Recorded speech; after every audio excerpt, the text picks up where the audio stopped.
Hi everyone, this is the 17th episode for the Climb and Flow podcast.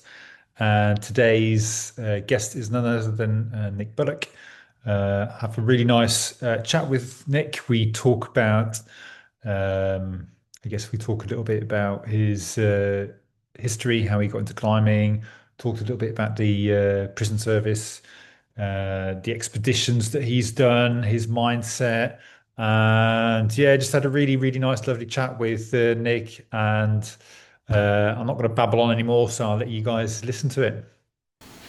I don't know why. This is the stuff you want on your podcast. Right? Just turn the fucking thing on and let's go. Yeah, You don't want to. I don't know. yeah. But the thing is, like we How are you with cats? fine. Yeah, he might not be that fine with you, but That's fine. He's very shy. I'm sure he will. he's lovely. He'll warm to me. Yeah, you reckon? He's pretty with other people. But I've got two. But, hey.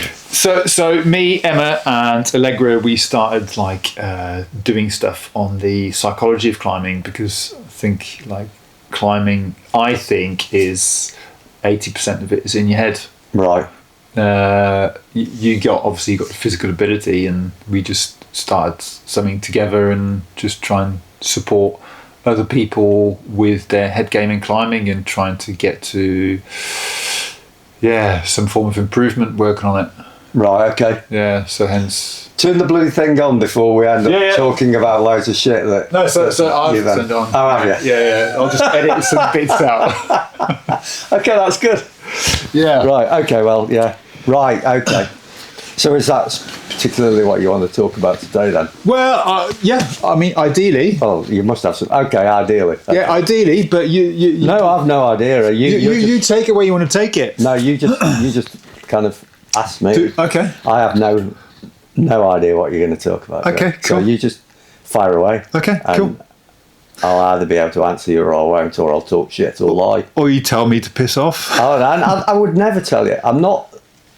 I don't know. I don't know if people have the opinion of me that I'm aggressive or whatever, but I'm not really aggressive. I wouldn't tell you to piss off, you're yeah. not aggressive. No. Not from what I know of you. No. I'm fluffy. Yeah, deep down inside. Cool. So today's guest is none other than Nick Bullock. None other than. None other than. Yes.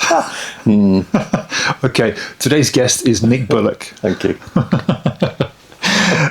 Nick's a prolific climber. Prolific. I'm yeah. going to keep butting in, Kevin. You can keep butting in and you keep changing. Yeah. Known Prolific. for bold and hard sense. Is that right? Bold and yeah, I don't know. Yeah. I mean, some of the routes that you've climbed when I've been doing my research. They've probably got a bold, They're quite bit bold. But yeah, some of them are quite. I've probably just brought them down to my level though and cheated. Okay. Yeah. Maybe, I don't know. Okay. How do you mean you brought them down to your level? Put a top rope on, or You know, I worked them or top rope them or looked Okay. at them and things. But no, I've done a few in good style. But yeah, are we talking rock or are we talking winter? either I've never top roped or a winter jitted route in winter. Yeah, I know it's quite hard to do, right? Yeah, well, I wouldn't do it anyway. Yeah, It's not part of it, yeah, in my opinion. yeah. I've never top roped a winter No, route. well, fucking hell. Once it gets to that, Kevin, it's time to totally. Well, I've given up, but it's it's totally time to give up. Yeah, In my opinion, eh? yeah. Yeah. You've done a load of expeditions in the Greater Ranges. Yeah. Yeah. You're a winner of Piolet d'Or. Yeah. I don't know if I would call it winning. It's all a bit naff, isn't it? All that competition-y bit of it. But basically, I have no idea. Our ascent in Tibet was shortlisted as a 6, and then of that 6, it was it's said to be of that year. They said it was like that. They chose it to be one sort of the top of the 6. But why did they choose it? I'm shying around the word winning. 'Cause it makes it all competitive. But I'd rather the best way. I think after that year, I think what they started doing, although I think they've gone back to choosing individual expeditions, but they started just saying, right, here's a short list of 6 kind of thing, out of however many, and we're just going to say them 6 are to be celebrated. Yeah, okay. And that to me would have always been a really nice way to kind of just heighten people's awareness of some of the stuff going on in the mountains, and a different approach other than being guided up Everest. Which is all generally people hear about, you know. So I think guided up Everest. I think I mean, greater ranges. I take my hat off to you. Just doesn't float my boat. No, it's fair enough. Yeah, it's it looks like a lot of hard work, a lot of training, to then spend a lot of time walking in with a little bit of climbing and then a lot of walking out. A lot of illness. Sickness, get weak. It is. And then you got to start again. Well, you know, I suppose it's tough, but when I started climbing and when I got into climbing, I wanted to just do the whole lot. I always wanted to do the whole lot. I read Chris Bonington's books. I read, all these books, Joe Brown, Tom Patey, all these people, and they didn't just go rock climbing. They didn't just, they all went to the Alps. They all went to the Himalaya. And I just wanted to kind of emulate that kind of person and these guys and women. Wanda Rusk, I can't pronounce her name. There's loads of women as well who are absolutely amazing. Was that your inspiration to get into it? To get into climbing? And no, my inspiration just came from an inner drive of wanting to push myself and challenge myself, and just put myself out there really where I didn't want to be probably, and get through that. And come out the other side. That was a big part of all climbing for me. So you had a drive, I guess. When did you first start climbing? Well, I didn't start until I joined the prison service at 21 as a prison officer.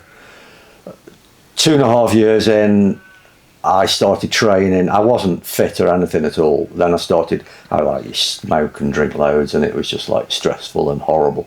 About 2.5 years in, I kind of went into a gymnasium and I found out about being a PE instructor, and I kind of thought, maybe. But it took me then another 2.5 years to get on a PE instructor's training course, which then was 12 months long, out of the prison, kind of in the prison service, but at our own colleges and around the country. And a part of that was 3 weeks at Brennan in North Wales here. And that just opened my eyes to the mountains and rock climbing and the hills, and I was just like, this is the way I want to go. And is that when you started? And I was about 28 when I passed my course. Got posted to Suffolk, which is not like the hubbub of climbing in the UK or the world. But then I got back into the Midlands and I just started taking myself off and climbing, and as much as I could, reading as much as I could. And I just had a massive appetite and drive to climb as well as I could, and So did you? So I was about 28. That's quite late to get. And then climb, 30. I was 30 really when I started properly. It's about 1993, I think. I was back in the Midlands, and my mate was getting married in Las Vegas, and I went out to Las Vegas. I was best man at his wedding. Then I hired a car and I drove to Yosemite Valley by myself. And I climbed there virtually every day for 3 weeks. Just stayed on Camp 4, met a bunch of really nice people. One of them actually still, I think, works. He works at DMM. He wasn't at the time, but he called Ian Berry, and climbed with him and some Kiwis for 3 weeks. Came home absolutely buzzing, raging tendonitis. Because I had no style whatsoever. But I was I was pretty fit. And I just used to like go face on, pull as hard as I could. Keep going up. Yeah. Sounds like me. Yeah. Get super strong, but no technique. Exactly. Yeah. So what did you climb in Yosemite? Oh God, I can't really remember. Royal Arch. You like didn't do any big walls. Okay. Because I remember lying in a tent like the night before I went climbing, worrying about how to use 2 ropes because I hadn't got a clue. Yeah. Okay. Unbeknown to me is nobody uses 2 ropes in the States. So it's fine. But it was So just did loads of like day things in the valley on Curry and Central Pillar of Frenzy and all things like that, and it was just mind blowing and wild and it's a cool place, isn't it? I always thought I'd go back, but I've never been back, and this was like 30 years ago now, probably.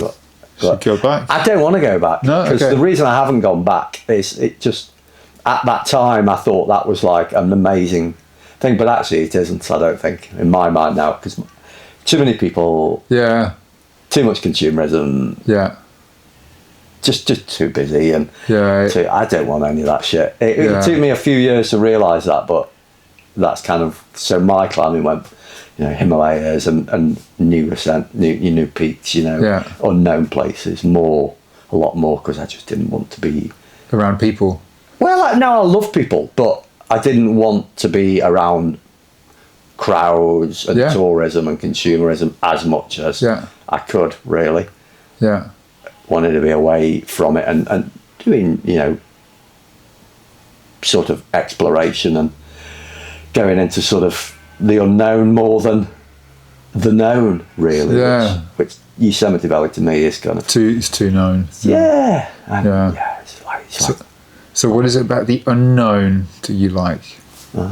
Well, to sort of get into your sort of thing, the psychology of it is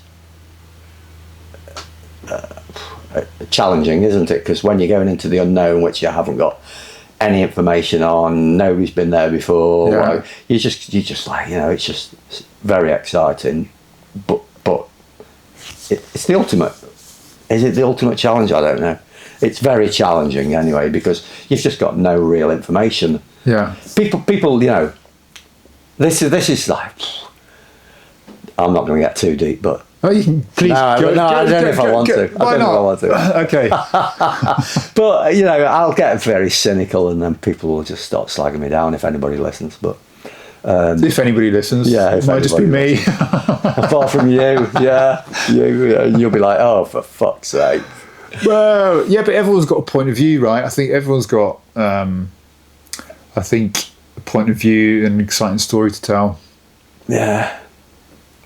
Maybe not everybody's point of view is valid, though. I don't know. But it's including mine. But it's your point of view. You've got a point of view. I have one. Maybe there's too much. There's too much of that shit in the world now, Kevin. I don't know. Yeah. I don't know. I'm just. I don't know. I think about stuff a lot, but there's just too much for me. Like this is why I'm old now. I'm old and daft, but you're in your prime. I'm just withdrawing more and more from basically climbing. Okay. Not as a physical act myself. Yeah. Because I'm still out climbing really regular rock climbing and out doing stuff. But the whole social media and all the shit and the consumerism, all of it around. And climbing's changed so much. Yeah. And that's fine. Yeah. That's fine. I'm just an old fart. It's fine. Things change. Things always change. Yeah.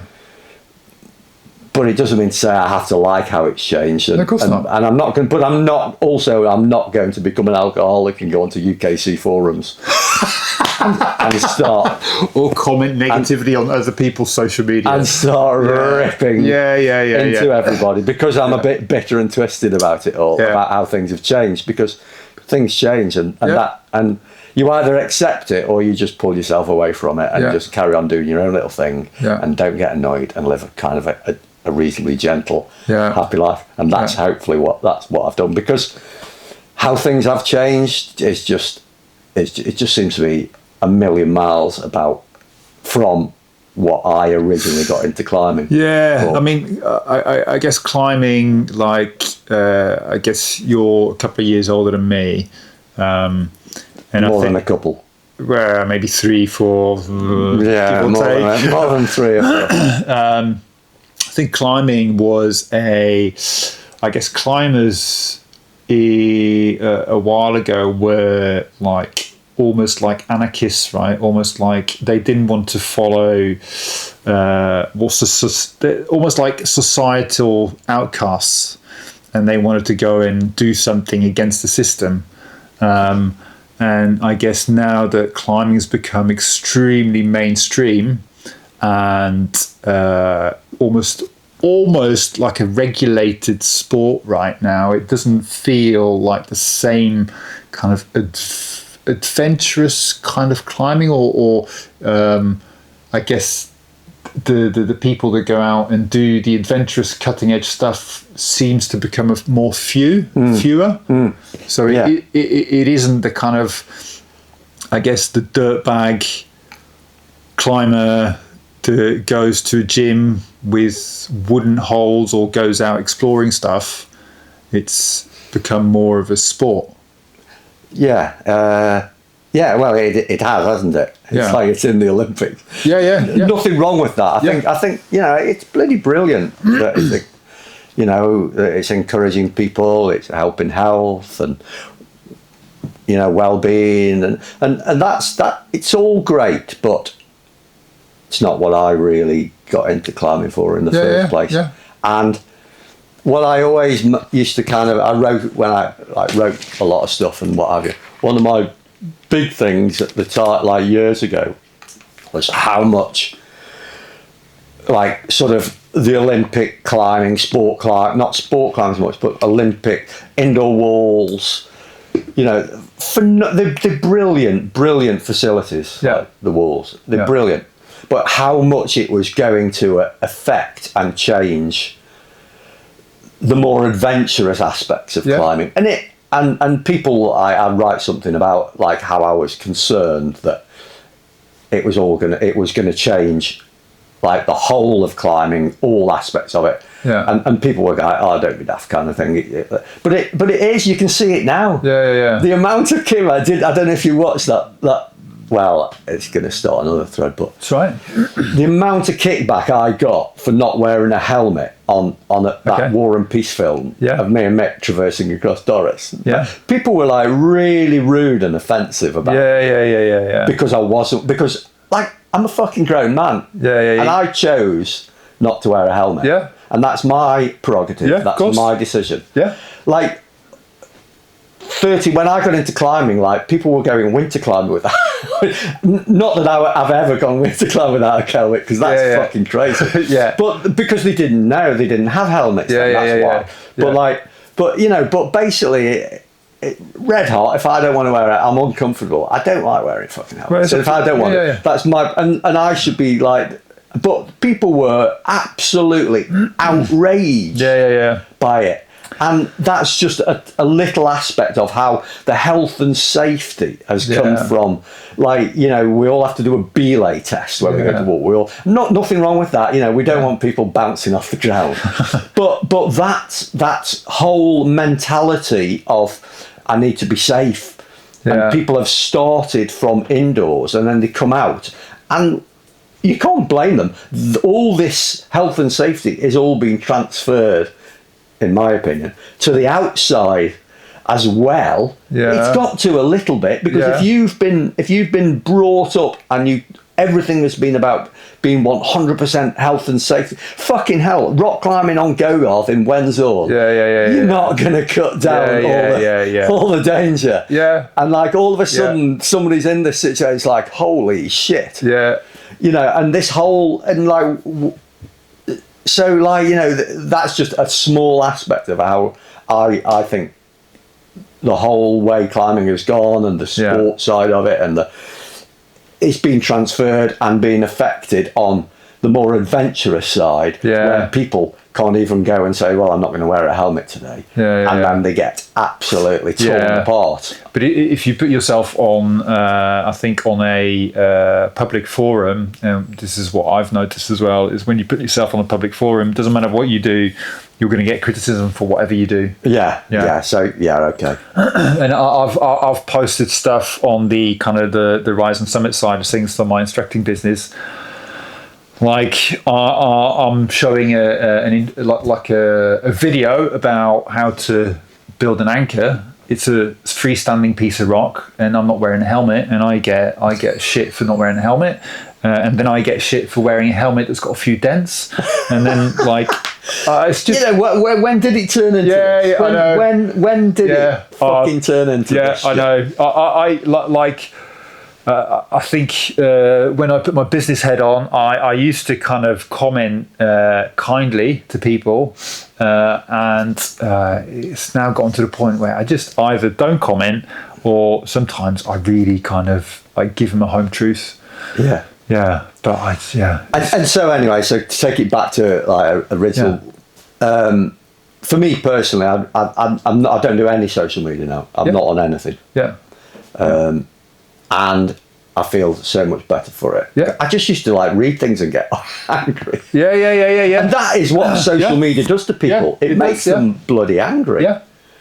And the world would be a lot better without social. It's a great tool for a business to advertise. For business people, I 100% can get it.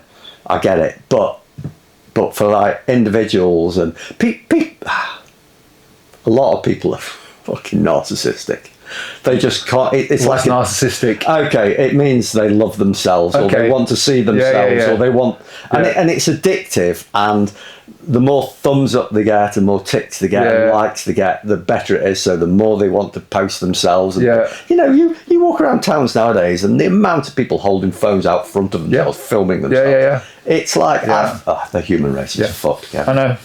It is like yesterday. I was driving up to North Wales, and I drove past the bus stop with a load of school kids, and I was stopped by the traffic lights, and 90% of the school kids had a phone in front of them, and some of them that didn't have the phone in front of them had a phone in their hand, and I'm like, what's the world coming to?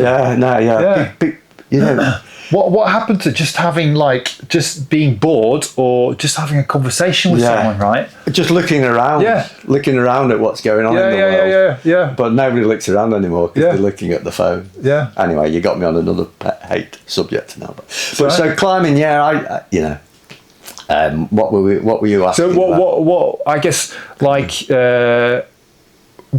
what motivated you to go and do unexplored areas? Just the sense of exploration and also the challenge of, like I say, for me, my climbing, a lot of my climbing has been about just going in and areas where nobody knows nothing about and finding out, and a lot of the time I got my ass kicked. Some of the times I didn't. And that's what it was about, I didn't want spoon-fed, I never wanted to be spoon-fed stuff. And again, I'm going to go back to how climbing's changed and social media and information. The amount of information out there now is just and so people won't they will, obviously I'm generalising, and that's not probably a good thing, but it seems to me, so you go in the Alps and people just want so much information about latest conditions, latest who's done the route, and then they look for go on UKC and have a look at latest sense. Oh, that's been done. Oh, let's go and do that because so and so's done it. Fuck off. Let's just go somewhere where nobody has done something, and let's go and have an adventure and find out whether it's in condition for ourselves. How Yeah. about that? Yeah. You know, oh God. That's scary. Yeah. Oh no, but I want 50 people to have boot-tracked up something before I'll go and do it. Yeah. And then when I've done it, because I'm such a fucking hero, I'll post it all on Instagram. Yeah. How good I am. Yeah. And somebody's cleared out all the cracks and all the protection for me. Yeah. Yeah. And anyway, I don't know. I'm ranting and opinionated, but that's right. Well, you're talking about me and my philosophy, so that's why. But if that's what people want, and I'll go back to how climbing has changed. Yeah. If that's what people want, well, who am I to kind of dispute that? But they're losing out. Yeah. I think. But I guess that must be quite.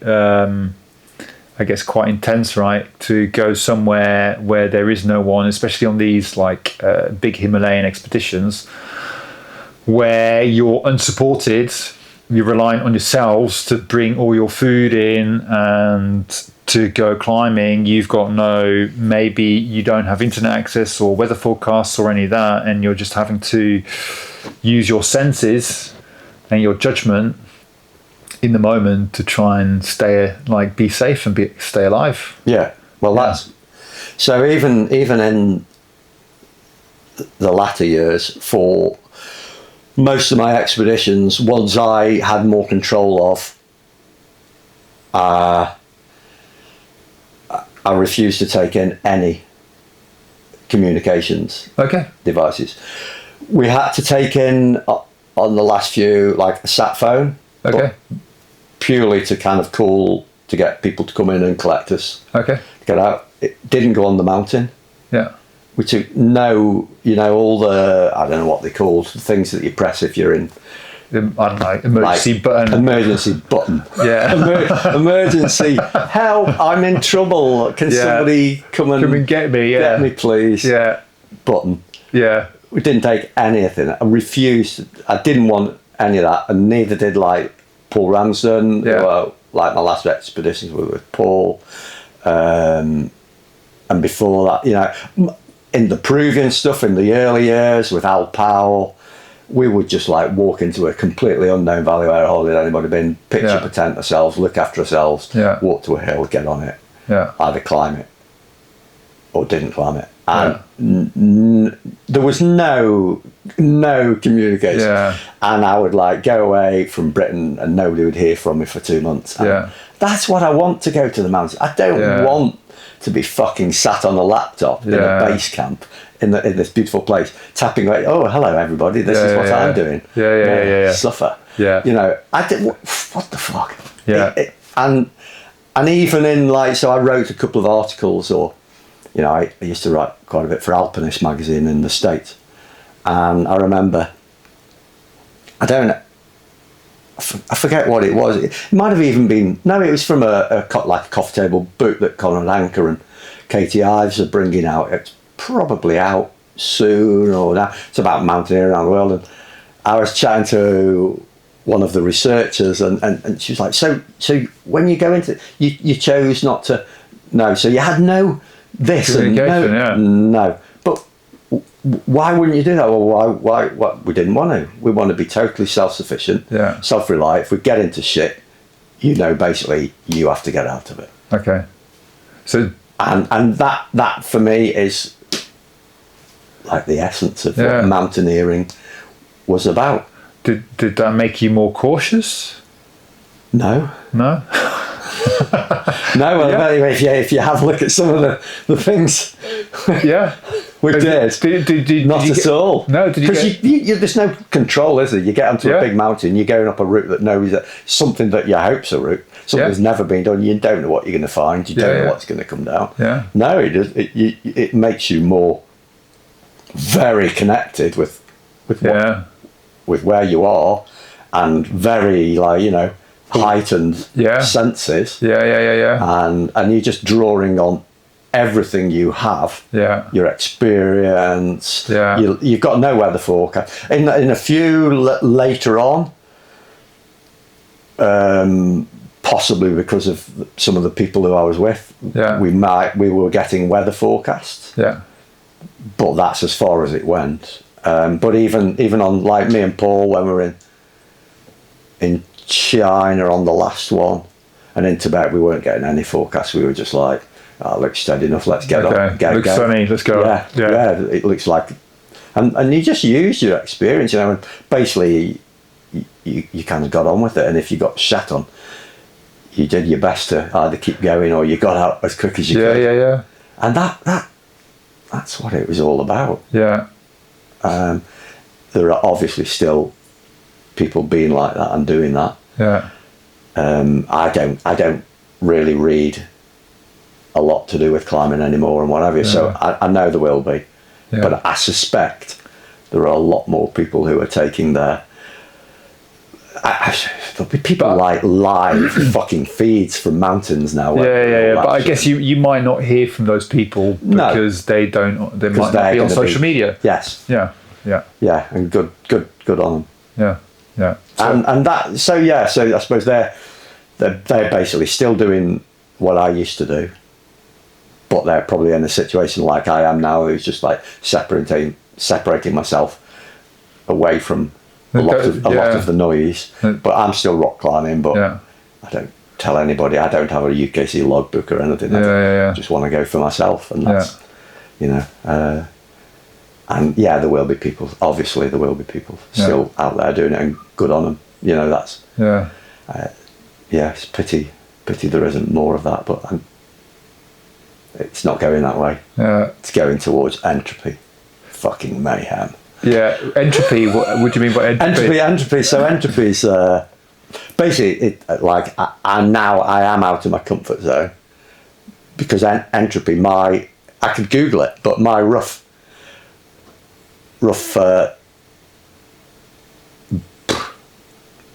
Entropy is the world. I think it's physics, so it might be physics, but it's a state of everything moves to chaos. Okay, that's what entropy means. Okay. Everything, and it does. Yeah. Everything is slowly moving to chaos. Yeah. It's like a chaos theory. I don't know. Okay, but it's physics. Okay, and let's. I was never really that into physics, but well, neither did I. I hate physics, but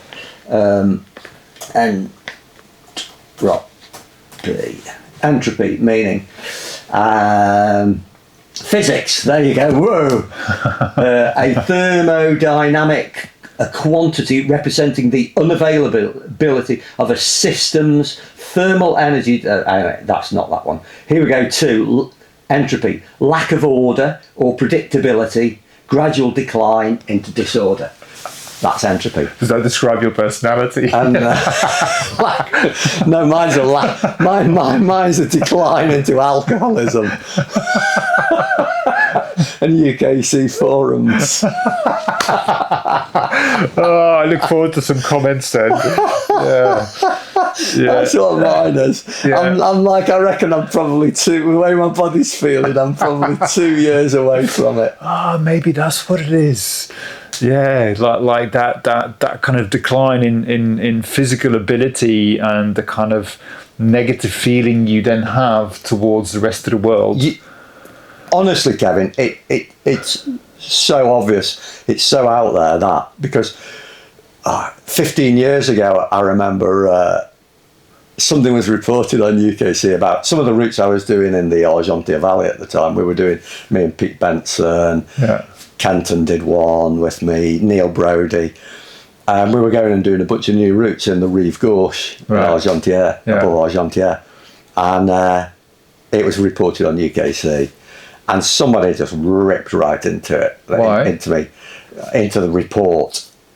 And I was like, well, this is a bit weird. Yeah. And I won't say who it is, but then it turned, and I was like, there's something, and I basically had a private dialogue with them. Yeah. And it turned out that they were basically flat on the back in a hospital bed, having had their back operated on.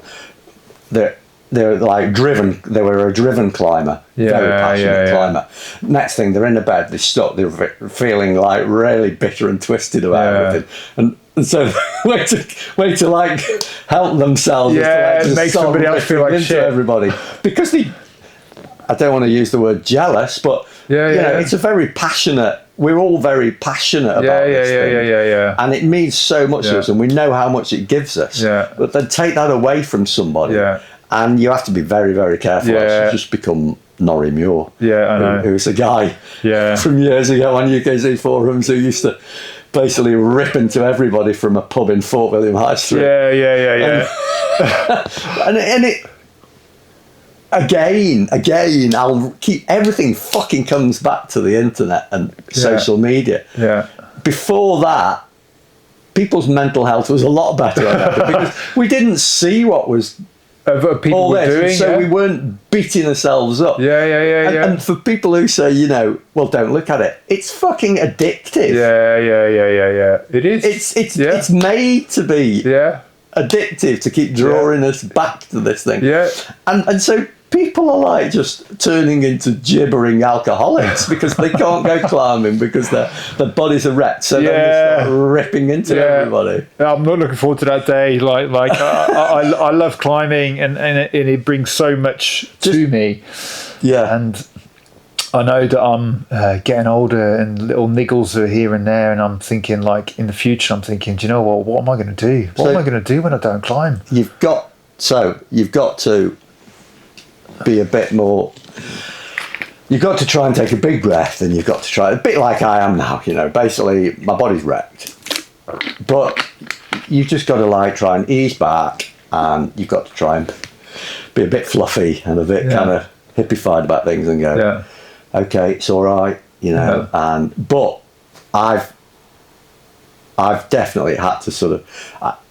I've always disliked social media and stuff like that. I've never, even when I was sponsored for a long time by companies, I kind of chose. In the end, I think I chose my companies wisely, who I think were quite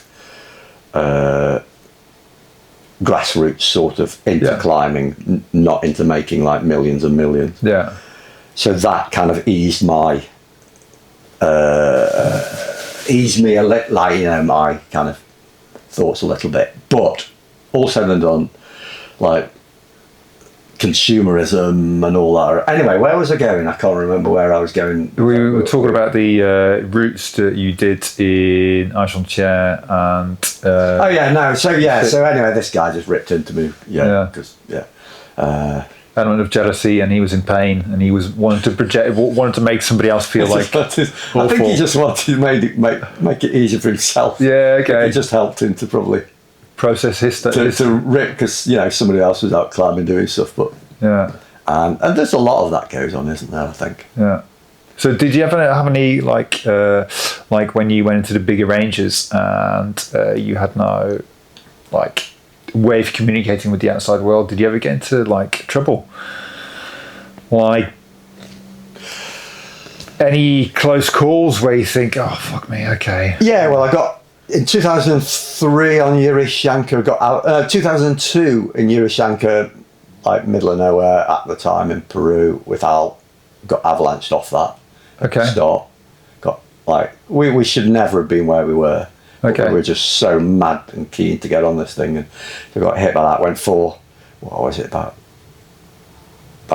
200 meters, sort of down in an avalanche, steep, and got rattled around a bit. Al pulled me out, sort of.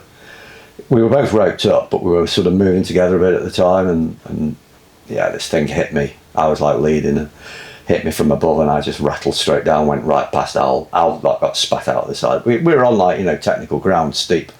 But Al moved out. He got knocked down a bit, but he was closer, down to the snow cone at the base of this thing. Yeah. I hit the snow cone and then carried on down another kind of 70 metres or 100 metres and that, and snow all over me, but swam and fought and came out on top, but with loads of snow on me. Al came down and took a picture, and then that's what friends are for, right? Yeah, and then lifted the snow blocks off me, and we kind of got out of the valley after that. Yeah, just stay there, Nick. Let me just get a good shot. Yeah. And then after a few days in the valley, I teamed up with Owen Samuels, who was kind of him and Johnny Baird were on a trip at the same time as us. And Johnny was suffering with altitude. So Owen, I think he was like wheeling and dealing behind the scenes because he thought I was like, nah, I was pretty beaten up. But they went into this other valley and I said, well, I'm coming in with you. Okay. Went in on a soloed 1,000-metre route, Pam. Well, they did another route and full of Voltarol and anti-inflammatories as much as you could. And I had a 50 metre like it's about a 7 or 8 mil cord. So I guess did all that soloing, did that get you in a good mindset for on-sighting or like climbing some hard trad? Yes. Yeah, for sure. It's really, it's I don't know how much of my, so on sighting hard trad at the time, basically through the 30 years ago, I think, is it 30 years ago probably, when so that basically was, that was looked on as the pinnacle. But it was also looked on as that's how you went climbing. That's what climbing was. Yeah. Basically, people have always done like a bit of jiggery pokery. Right. Dropped a rope down things, had a look at things. From way back when. Yeah. Figure out where some of the good gear is. Yeah. And there's always bits and bobs, but in general, 30 odd years ago, it was looked upon, the gold medal of climbing at that time was basically you would walk up to the base of a route and you would start going up and climb it, or you didn't. And that for me is how I didn't know about. I didn't know about any of the stuff that we all know about now or read about. There were probably a lot of people who didn't. You basically just thought, I came into climbing really, really like from a innocent, naive possibly point of view. I just wanted to go climbing. So I didn't know you could top rope stuff, drop ropes down things, practice things, whatever. I just thought there's a route in a climb. I've climbed E2. I've climbed this E2, so that's E2, so I will climb that because I have climbed E2. Yeah, I can climb E2. I can climb E2. Oh, bye, fuck. So E2 climb on that reason they're a different. They're different. An E2 slab isn't the same as an E2 hand jam. And that's where I came at climbing from, and from that sort of attitude of, and so. For me, always the thing, I just wanted to push my grades. I was driven, I was fit. I wanted to push my grades. But I think the thing that I really remember that really kind of flipped a switch in my brain was, so I went to Yosemite, like I said, and then I came back and I wanted to go back to Yosemite. So I knew nothing about rope work. Like the job you do. There weren't that people around, but I wouldn't pay somebody to go. I'd just go and try it myself. I'd learn myself. I read the climbing handbook from cover to cover, and learnt everything like that by experience. But I came back from that, and I thought, well, I'm going to go out to Yosemite and do a big wall. So I hadn't got a clue about egg climbing. So I went to Placid Brennan on a 2-day big wall. Oh, did you? Oh, cool. And Steve Long, actually, who I'm like friends with now, and I know reasonably well, pretty well. Steve was one of the instructors on it. A guy called Owen Jones, who was an assistant instructor at the time. Who I then did my first alpine trip with, several months later. But like I went on this course to go and learn to aid climb, and was it that one? Actually, no, I'm talking bollocks. I did my single pitch supervisor's award because the prison paid for it, and it got me out of. Is that the same as SPA? SPS, yes. SPA, single pitch. Yes, SPA. So I did that, and while I was doing that, and that was at the Brennan. And Steve was on that as well. And there was you sit down and you do a little written test, just to see make sure you're a proper climber. And I remember, so there was a question in it, and the question was, who did the first ascent of the bells? The bells. Yeah. And I was like, well, I haven't got a clue. Yeah. You know, the bells, for anybody like listening who doesn't know about the bells, is an E7. Yeah. Very, very On North Stack. bold Yeah. route on North Stack. Snappy rock. Go off on Snappy Rock. Very, very limited protection. Yeah.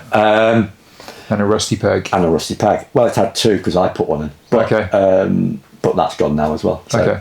I'm not sure it might still be hanging in there, the peg I put in, but Maybe. not the peg that John Redhead put in. But anyway, so I didn't answer the question. And then I remember there was this talk about it afterwards, and people were going to go, and I forget the name of the other instructor, but they said, I'm not sure, like, for an SBA, why we're asking people who did the first ascent of an E7 chop route. Yeah.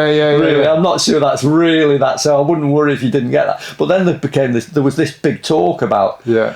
and I'm like, well, what's a chop route? Yeah. And so then this talk went around about what a chop route was. You know, basically climbing on a rock route into a position, an extreme, you know, technical hard rock route, Yeah. and you're climbing into a position where basically if you fall off, you're going to die. Yeah. A chop route. Yeah. And that was like just blew my mind apart. Yeah. That people could take climbing that far. Yeah. And at that point, near enough at that point, I was like, I'm going to try that route. and I was so far from it at the time. Yeah. But I was like, I'm going to try that route. Yeah. At some point in my future, I'm Yeah. going to try that route. Yeah. Because the thought of being mentally strong enough Yeah. and physically capable and technically capable Yeah. enough Yeah. to take yourself from this position off the ground into a position of you're going to die if you fall off Yeah. was mind-blowing for me. Yeah. It was just like the strength of mind to do that, Yeah. and the physical capabilities and technical like prowess to be able to do that, to me was just like phenomenal. Yeah. It was just like I'm gonna just like try and get that good Yeah. and try this route. Yeah. And I tried it and fell off And didn't die. and didn't die. I tried it on site as well. So I get. Is that where you kind of get the maybe the reference to the people? I think people have a perception of you in the climbing world that you. I don't think you're. I wouldn't say reckless. I just. I'm still here, aren't I? Yeah, you're still here. Yeah, so like where you put yourself in a position where you've fallen on stuff where you're like, okay, yeah, that's I know your personality pushing you into a position where it could go either way. Yeah, for me, for a long time, the biggest rewards I got from climbing were from the psychological aspects of climbing. Yeah. Taking myself, being mentally strong enough Yeah. to go into a position where I knew Yeah. I was going to be absolutely at my limit, Yeah. in a position where if I let go or I wasn't good enough to get through it, Yeah. the consequences could be dire. Yeah. And I wanted to be in that position. Yeah. Okay. Because to me, that was, for me personally, Yeah. the pinnacle of, I suppose it's kind of like a mind, it's probably a bit of a sickness, I don't know, but kind of like a mind control thing. Yeah. For me, but it also, it's to do with the background, how you got there, Yeah. and the absolute like dedication and commitment Yeah. to get your body into a shape and your mind into a shape Where you can deal with that stress. where you'll physically think you stand a good chance Yeah. of successfully doing this thing. Yeah. Yeah. Yeah. Yeah. And so the whole pathway, a bit naff to say this, but the journey to get yourself, for me, was just like that was like so much of a part of what climbing was Yeah. about. That whole process of getting there, Yeah. and then finally working up to this to stepping off the ground onto this thing. Yeah. And these climbs, I just put them, like, they were way up there in my mind. They were so important to do these things, and to do most of them in what, for me, what I considered to be the best style ever. And then, but you know, I obviously cheated on some. But then at that stage in my life, I saved things to try, and the bells was, you know, try and do in that style, because the reward, personal reward, you know, I wasn't going out, and there was no social media then anyway, but I wasn't putting it out there that I'd done this. It was for personal satisfaction of that whole process. To be good enough to train yourself, to get good enough to try this thing and to live through it. That whole thing for me is what climbing was about. That was the major thing about what climbing was about. If I wanted the physical thing, you know, I could just go into a gym and beat myself up. It was about the psychological thing of climbing. And so that for me is what it was all about. And I fell off quite a few things, and that you shouldn't fall off. I think you've fallen off a few routes on North Stack, haven't you? Have I fallen off a few routes on North Stack? North Stack. So the bells, you know, to give the bells the full story, this is how I used to driven I was in them days, and how I didn't understand. I was a PE instructor. I knew all about like diet and nutrition and training, and I used to write programs for inmates on, like, you know, how to get stronger and everything. But basically, the day before I tried to on-site the bells, like one of the most serious routes in the country, I on-sited Stroke of the Fiend, another E7 on North Stack Wall, 2 pitch, traversing across the face, 6A first pitch, 6B second pitch, with Tim Neal, totally on-sited it. It probably took, I don't know how long it took us, but probably took us hours of mental effort, physical effort to do that. Then basically went back home, went back to Tim's house in the Clanberries Pass at the time, went to bed, didn't sleep all night, and went back in the next day and tried the fucking bells. You know, like, how stupid was that? Because, you know, I should have rested 2 days.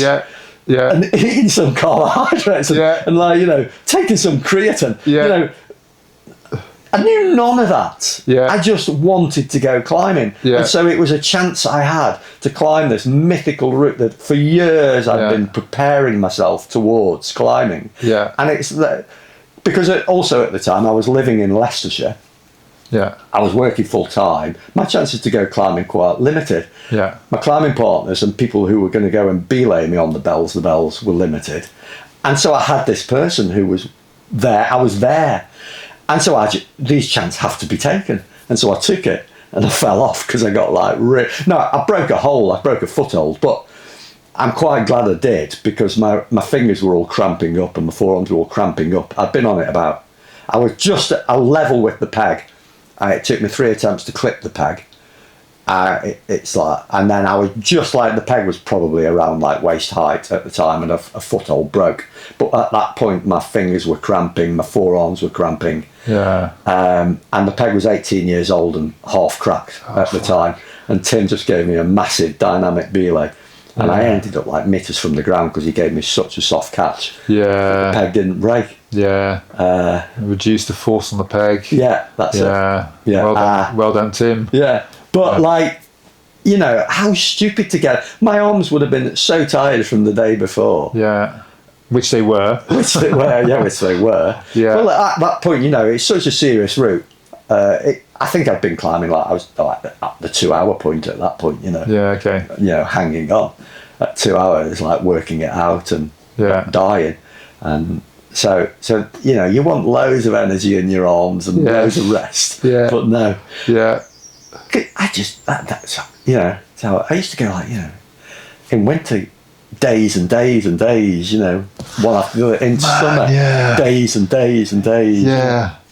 Rest. Super sights. Can't rest. Life's not long enough for rest. You know, so, but now we all have our training programs, our latest training programs. We all know what our nutrition should be, and grades are just like going through the roof, which is fine, you know, but let's all tell everybody about how good we are. And Yeah. But I guess that's social media, isn't it? There's still you still get a few. I think, like we talked about earlier, there's still a few people around that climb for themselves, and I think you're probably one of those people that climbs for themselves. And there's loads, I think, but I think as a sponsored. As a top of it, yeah. As a sponsored climber, right? I guess you're still having to put stuff out there. So I, in the last few years, it was becoming more and more like you had to have like social media accounts and Instagram or whatever, and I refused. Yeah. And total credit to my sponsors at the time. Okay. DMM Mountain Equipment, Boreal. I didn't have such a close relationship with Boreal, but Mountain Equipment and DMM. Total credit to them. Yeah. They knew exactly what I was about. They totally got it. They understood it. And they didn't pressurise me to do any of that. Cool. And I used to have my blog, and that was it, because I enjoyed writing. I was a writer. Yeah. And I kind of have always seen writing something that you spent a week crafting, writing down something of interest that people will enjoy, but get some learn from, to enjoy it as a piece of writing, as a crafted, well-written thing. Yeah. To me, that is so much above getting back to your fucking laptop after just climbing something and going blah, blah, blah, blah, on social media and hitting the publish button, which it means jack shit to me. Yeah, I mean, like reading your stuff, it does you do come across as someone who's very good at language and describing things in a colourful way, practice. Right? Just practice. Of course it is. Yeah, so, I failed English A level at school. Did you? Yeah, really? I came out of school with 3 A levels. Okay. Well, actually, I didn't. I came out with 2 A levels and 1 GCSE. Okay. So how did you get into writing then? Well, to go back to education, at the time I just wanted to I left school at 16 and I became a gamekeeper. I just wanted to work and I wanted to become a gamekeeper. That didn't work out. But then, blah, blah, blah, years down the line, got in the prison service, trained to be a PE instructor. And obviously a big part of that is you do loads of exams for qualifications, vocational qualifications, but it was accredited as a BTEC diploma the year. But it was really intense. But I absolutely wanted to learn that. And I suppose climbing, I was so driven in my becoming a PE instructor to be do the best I could. Yeah. And so I just that learned to write and learn to study and when I was 28, and I just took all that. So it wasn't that I couldn't do it, it's just that I didn't want to do the school, whereas then when I did want to do it and I was interested in it, I wanted it. So then I applied myself. I wasn't a climber then, of course, but I applied myself because I really wanted to be a PE instructor. Yeah. So I applied myself. And then, so take that to writing. Yeah. And at first, so I was doing loads of climbing and all of it, but then my friend who was a poet in Leicestershire, Mark Goodwin, he bullied me. He just kept on at me. You should write about these things. You should put them down. And I was shit, really. But he used to help me a lot and look through a lot of stuff. And we used to just sit and talk about how things are written. And at first, I probably just wanted to write stuff to show people how good I was. Yeah. I wasn't that good, but I thought I was, but I wasn't. Yeah. And it takes a while to actually go, no, let's make it. I did want to write good as well. Yeah. I didn't want to be just I went and did this, I did that, I did this, I did that, and how good am I? I wanted to write things that people enjoyed reading and got something from. So I suppose it's the same kind of drive and obsession or thing in me that wanted me to do as well as I could to be a PE instructor, to do as well as I could to be a climber. Yeah. And a writer, I wanted to, to be as good a writer as I possibly could. Yeah. And so I totally refused, to just generally put sound bites out or snippets out, or Yeah. because to me they did nothing apart from just try and show people how good I was. And Yeah. I've moved on from that in my life now. Yeah. Because I'm not that good. But Yeah. but I wanted people to engage with something and learn things Yeah. and get something from it. Yeah. And I wanted it to be, I just wanted people to have to sit and engage and kind of, and people don't do that with Yeah. social media and stuff like that. Yeah. Yeah, no, I thought like I thought Echoes. Echoes the first one, Echoes yeah. the first one. Yeah, I thought it was very like colourful and descriptive language you used, which made it really easy to project yourself into the story, not the story, into what you were writing about. Yeah. And I think that to me, and also because there weren't like personally, I get confused with loads of characters.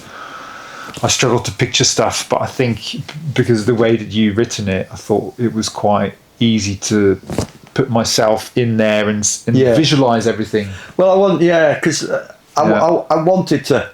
I also, I also want. For me, reading the books from years ago, the big thing, not the big thing, but one of the things about it was, I remember reading. It's probably Bonington's books or whatever, but like he would build up the characters so much. Right. So you got, like Patey, and you got like Hamish McInnes. Yeah. And he would build them up to be these like kind of like not mythical, but like Mountain these gods. these really like wild characters and Yeah. whatever. And it was brilliant, to learn about these people and to like get all this, and it was just another. Because the thing with climbing is it's the characters, isn't it? It's the people, Yeah. really, Yeah. so that's why I really wanted to go to town on my friends or certain people in the books, especially the second book, Tides. I really wanted to, make the characters in the book rounded and what people could associate with and get a really good feeling about the people.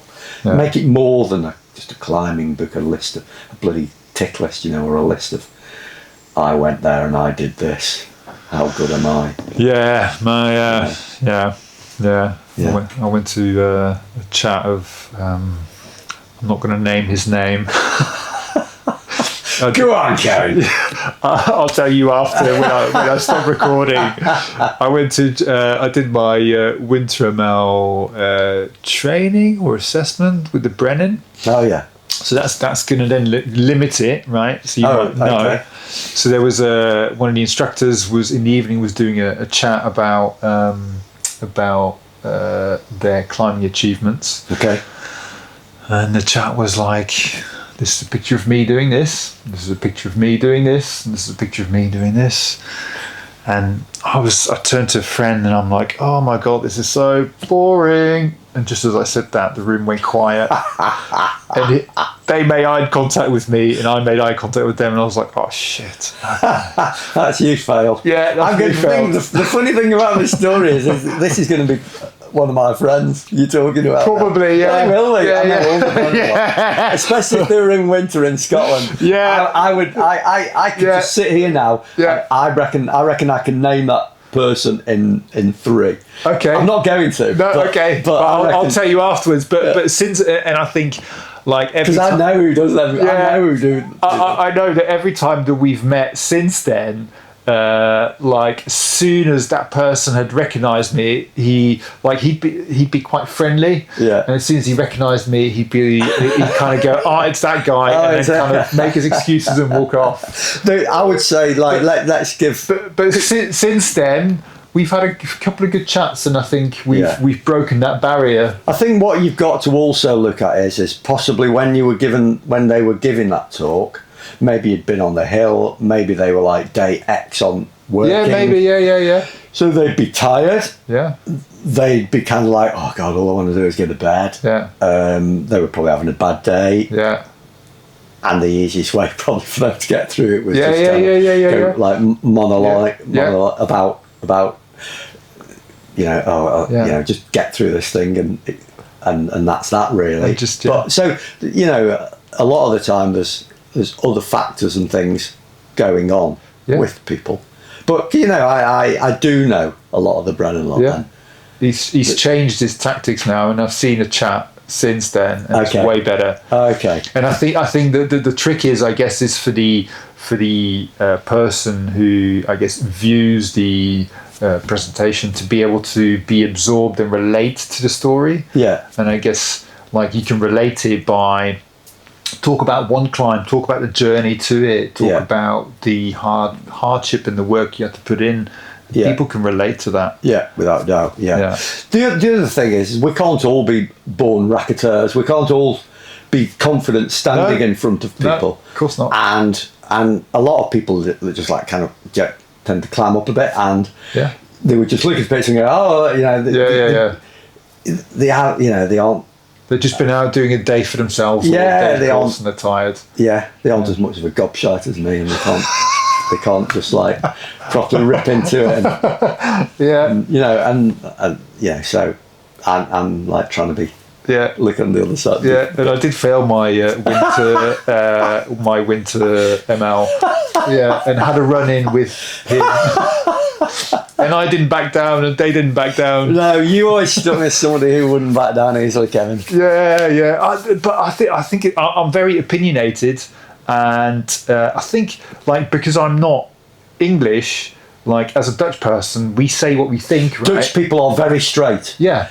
In my opinion, it's generalisation. This, but I know a few Dutch people, and you're just very matter of fact. Yeah. This is how it is. Yeah. And it's and we're not trying to hurt anyone's feelings. And if somebody disagrees with us, that's absolutely fine. Yeah. We can have a discussion. Yeah. And then we'll just like walk away, and we won't have any hard feelings about it. Yeah. Unfortunately, British people are very very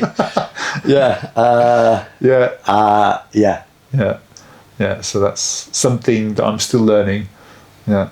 30 years on. I would say you've learnt a lot, because I remember when we first met, you were very kind of probably quite. You seem to have definitely softened. Yeah, I think it's probably my wife. She's British, and she's softened me over the years, and I've had to, I guess, do more thinking about what I say. Yeah. I think you probably do that as you get older as well, don't you? Maybe, yeah. You don't get fun as much out of upsetting people. Well, not that you ever did, but I'd probably be oblivious to it, and because they're English, they wouldn't tell me. Yes. Yeah, they just tell somebody else. Yeah, behind your back. Yeah. I wouldn't know. No. I'd be like, "Oh, this is a great conversation." I think that's a brilliant. What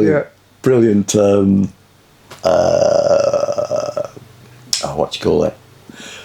You made a very astute observation of British people. Yeah. And like still, I'm still working on it. I'm still like especially the Southern English people, what they say isn't what they mean. Right. And what they say to me is so the words whatever they tell me is what I hear, but I don't see the subtitles. Right. Yeah. So when an English person says I'm fine, that means in my head they're fine. Yeah. But they could be having the world's worst day, but they told me they're fine. Yeah. Yeah. That's great. Yeah. Right. Shall we call it a day there? Yes. Yeah. Yes. Right. Thanks. Brilliant, Gavin. Yeah. Appreciate your time. I hope you guys enjoyed today's podcast with Nick. If you have any topics you'd like us to talk about, please send us an email or send us a message on social media. If you have any suggestions of guests you'd like us to interview, feel free to contact us, and we'll see you next time.